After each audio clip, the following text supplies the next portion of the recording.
This is Chris, the Idaho Painter here on Paint Live TV. Today I'm going to be talking about the art of doing touch-ups. This is something that it takes some time, it takes some practice, but doing touch-ups right in the center of a wall can be difficult, can be frustrating, and I'm going to give you some tips and tricks to make this successful for you.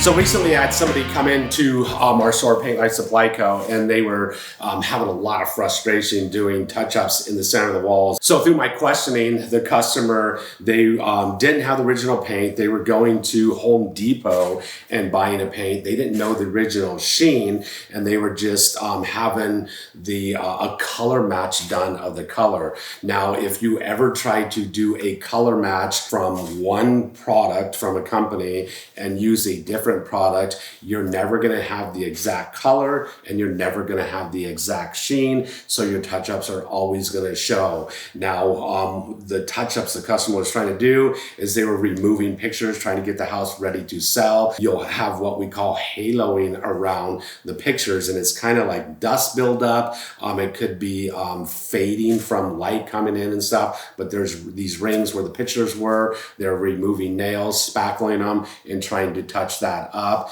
and this can be extremely difficult if you don't have the original paint. Don't ever think you're going to do touch-ups and have any type of success if you don't have the original paint, or you're going to a paint store and just doing a computer color match. Now, paint stores, what they typically do, like at your home improvement stores, Home Depot, Lowe's, and stuff like that, they'll take a sample of the paint, just take a color photograph of it using your color eye. They're just going to mix it right up, and it's going to be kind of close. It's never going to be an exact. What you got to do is adjust it with the human eye from there, but even the best color matchers will never get an exact match. Now, even though it's on the inside of a house, you do have windows that are allowing light, sunlight, UV rays to come into the house. So you're definitely going to have some sheen loss over time, and you're going to have color fading over time too.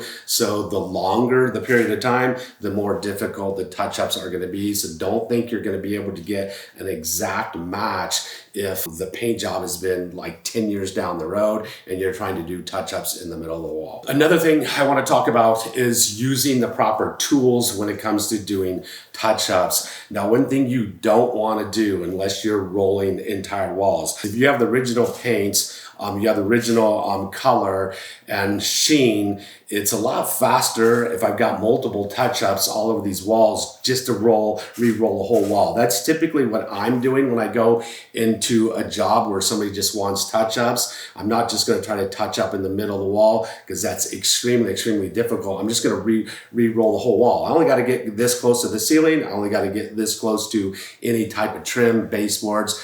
Typically, if you're using a good quality roller, you're not going to get any stippling. I'm not trying to move super fast. I can roll a whole entire wall without masking the baseboards and without masking the ceiling or doing any type of masking. When I'm doing touch-ups in the middle of the wall, I like to use a Premier Hampton brush. This is a 100% Tynex nylon brush. It's a DuPont filament brush. They're extremely soft filaments, and I only use this type of brush doing touch-ups. I like a 2-inch angled sash brush for doing touch-ups, or even smaller, but this is my touch-up brush right here. You've only got this wall. This house has been painted one time. The walls typically don't have a lot of paint on them, and a lot of time, if it's say like an eggshell sheen or a satin sheen, it's extremely dry. When you go do a touch-up, you're building up more paint over the top of that wall, and what you're going to do is create a nice shiny spot because you're building the sheen up on that wall. So it's kind of a really difficult scenario. So you don't want to just roll a heavy coat of paint on there. If I got a gallon of paint, I'm going to pour off some paint into a touch-up bucket or a little pint quart cup, and I'm going to put some water in that paint, and I'm going to water that paint down a little bit, and I'm going to water it down probably about around 5%. And what that does is that helps cut down the sheen and cut down from building up, sheen on top of sheen when you're doing touch-ups. So you will have more success doing touch-ups in the middle of the wall if the walls have been painted multiple times, because they're not going to be what we consider dry. They're going to have a nice even sheen, and you're less likely likely to get sheen buildup on those spots where you're doing touch-ups, but it's still kind of important to cut your paint, about 5%. If you're just touching up little spots on corners, like little nicks and dings on corners, don't just take and brush a bunch of paint on that corner, little nicks and dings. You can just use your artist brushes and just touch up the nick or ding, especially, if we're talking on doors and trim. So I'm gonna be doing some touch-ups right here, and this is the original paint, and it's really critical that you stir, shake, or mix your paint up. If you try to do touch-ups and this isn't stirred,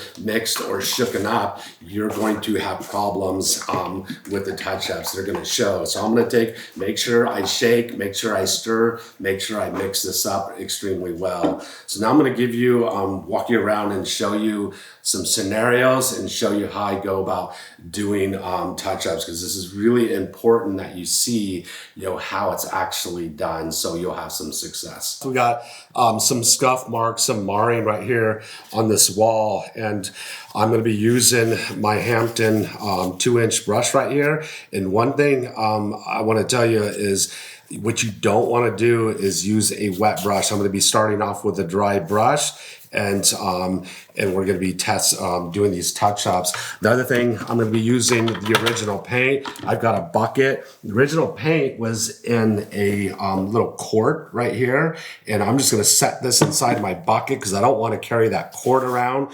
I like to keep it in a bucket. It's got a, if it did actually spill, it's inside the 2-gallon bucket, and I'm not going to create a disaster or mess. Now, to do this touch-up right here, what I don't want to do is, this is one of the things I see a lot of do-it-yourselfers do, and they run into problems. They're going to take a 4-inch roller or take a brush and just brush a bunch of paint over this spot. A 4-inch roller is going to create a swath across here. It's going to put a lot of paint on. It's going to create sheen buildup and a big spot right here. What I'm going to do is I'm just going to daub my paint in my brush. I'm going to put a little bit of paint on the end of my brush right here, and I'm just going to daub this paint over that mark right here, and then I'll just feather it out a little bit just like that. This is how I'm going to be doing my touch-ups. I've got a mark or mar right here. I'm just going to daub some paint over that, and I don't need a lot of paint. I'm going to dry this spot up right here a little bit. There's the mark comes up right there. I'm just going to daub it on there just like that. You don't have to put a lot of paint on to cover this touch up right here. So I'm going to daub some paint on just like this. Just put a little bit of paint. You can see there's just a tiny bit of paint on the brush. There's kind of like a scuff mark right here. There's a little mark right here. Now, this little mark right here is a tiny little mark. I just need a little bit of paint on the end of my brush right here. I'm gonna touch it up just like that. Feather it out. So I don't have, in the feathering out, if you just put a big swath of paint on your big brush stroke, you're gonna have, edges, heavy edges, and those edges are gonna show up really bad. So once again, it's a dry brush, a tiny bit of paint on there so we don't get a lot of sheen buildup. All right, so I got a scenario right here. We've got a hole that was in the wall, spackled, and one of the things that I'll see inexperienced people do, they'll spackle a hole, take like a flexible spackle knife and just swipe a swath of spackle over there. The spackle will end up filling up the texture around the hole, and then you're going to end up with a nice flat spot. What you should do is just take a little bit of spackle, fill it in with your finger, and then wipe the excess off around the texture so the texture doesn't get filled in. Now, once it's dry, I'm going to take my brush, just a little bit of paint on the end of my brush, and all I'm going to do is daub it over this area right here and touch that up. So I don't want to take and put a big brush mark on here. I'm just going to daub it, feather it out, just like that.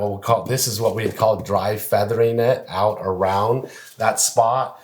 Now that spot is all touched up right here. I'm gonna let that dry. All right, so we've got another mark right here. We've got a little ding on a corner, a little bit different color on this corner right here, so we don't want to get paint on the corner. We do have a big, the texture right here. You could take like a Linbite scraper or 2-edge knife, and you can easily just scrape that down and flatten that out. And now I'll just touch up all around that spot, so we eliminated that. So I'm just gonna daub my brush in there, get it nice and dry. And I'm just going to daub around that. This whole mar right here, there was a chair or something like that. And then this corner right here, I'm gonna take just the corner of my brush and I'm just gonna daub it right on the corner. And there's a paint taken out because it was kind of a chip. And if you just scrape your brush right there, it's just gonna fill that in nicely. Now I'll just daub it out right here. And you can just dry feather it out, you know, if you need. Right here, dry feather it out there. And now that's all touched up right there. So there you have it, some tips and tricks doing touch-ups. If you got any questions or comments about doing touch-ups, just leave them down in the comment section below. If you've enjoyed the video, don't forget to give us a thumbs up. We really appreciate it. It keeps us making these videos. And we'll see you next time right here on Paint Life TV. Out.